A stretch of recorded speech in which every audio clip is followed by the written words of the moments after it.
தமிழகத்தில் உள்ள 39 மக்களவை தொகுதிகள், அதேபோல புதுச்சேரியில் உள்ள ஒரு மக்களவை தொகுதி என 40 தொகுதிகளுக்கான வேட்புமனு தாக்கல் நிறைவு பெற்றிருக்கிறது. இதுவரை 836 பேருக்கும் மேற்பட்டோர் வேட்புமனு தாக்கல் செய்திருக்கின்றனர். இன்று 3 மணியோடு வேட்புமனு தாக்கல் நிறைவு பெற்றிருக்கக்கூடிய நிலையில் நாளை பரிசீலனை 30ஆம் தேதி இறுதி வேட்பாளர் பட்டியல் வெளியிடப்பட இருக்கிறது. இந்நிலையில் கூடுதல் விவரங்களோடு செய்தியாளர் சிவமணி இணைக்கிறார். சிவமணி, நெல்லையை பொறுத்தவரைக்கும் அதிகப்படியான வேட்பாளர்கள் வேட்புமனு தாக்கல் செய்திருக்கக்கூடிய இடங்கள்ல நெல்லையும் ஒன்று. எத்தனை பேர் வேட்புமனு தாக்கல் செய்திருக்கின்றனர்? விவரங்கள். நிச்சயமாக திருநெல்வேலி மக்களவை தொகுதியை பொறுத்த வரைக்கும் ஆரம்ப கட்டத்துல அந்த தேர்தல் வேட்புமனு அப்படிங்கிறது மந்தகதியில் இருந்தது. காங்கிரஸ் கட்சியினுடைய வேட்பாளர் நேற்றைக்கு முன்தினம் காங்கிரஸ் கட்சியினுடைய வேட்பாளர் அறிவிக்கப்பட்ட நிலையில இன்றைக்கு அவர் தன்னுடைய வேட்புமனுவை தாக்கல் செய்திருக்கிறார். ஏற்கனவே வேட்புமனு தாக்கல் செய்த பாரதிய ஜனதா கட்சியினுடைய நயினார் நாகேந்திரன் 2 மனுக்கள் ஏற்கனவே தாக்கல் செய்திருந்த நிலையில இன்று 2 மனுக்களை தாக்கல் செய்திருக்கிறார்.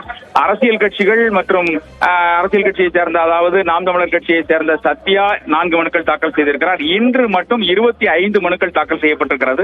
நேற்று வரை 23 மனுக்கள் தாக்கல் செய்யப்பட்டிருந்த நிலையில 48 மனுக்கள் தற்போது வரை தாக்கல் செய்யப்பட்டிருக்கிறது. தற்போது 3 மணிக்கு வேட்புமனு தாக்கல் முடிவடைந்த நிலையும் கூட ஒரு 1-2 பேர், டோக்கன் பெற்ற 1-2 பேர் தாக்கல் செய்வதற்காக காத்திருக்கிறார்கள். இந்த சூழ்நிலையில திருநெல்வேலி மக்களவை தொகுதியை பொறுத்த வரைக்கும் காங்கிரஸ் கட்சியின் சார்பில் அதிகாரப்பூர்வ வேட்பாளராக ராபர்ட் புரூஸ் அவர் அறிவிக்கப்பட்டார். அவரை ஆதரித்து தமிழக முதலமைச்சரும் நேற்று முன்தினம் திருநெல்வேலியில பிரச்சாரம் செய்திருந்த நிலையில இப்ப தற்போது போட்டி வேட்பாளராக 2 பேர் களமிறங்கி இருக்கிறார்கள். காங்கிரஸ் கட்சியினுடைய மாநில பொதுச் செயலாளர் வானமாமலை, அதோடு மட்டுமல்லாமல் திருநெல்வேலி மக்களவை தொகுதியினுடைய முன்னாள் உறுப்பினர் ராமசுப்பு உள்ளிட்டோர் களமிறங்கி இருக்கிறார்கள். இருவரும் வேட்புமனு தாக்கல் செய்வதற்காக டோக்கன் பெற்று காத்திருக்கிறார்கள். அவர்கள் இன்னும் அடுத்த சில நிமிடங்கள்ல வேட்புமனு தாக்கல் செய்ய இருக்கிறார்கள்.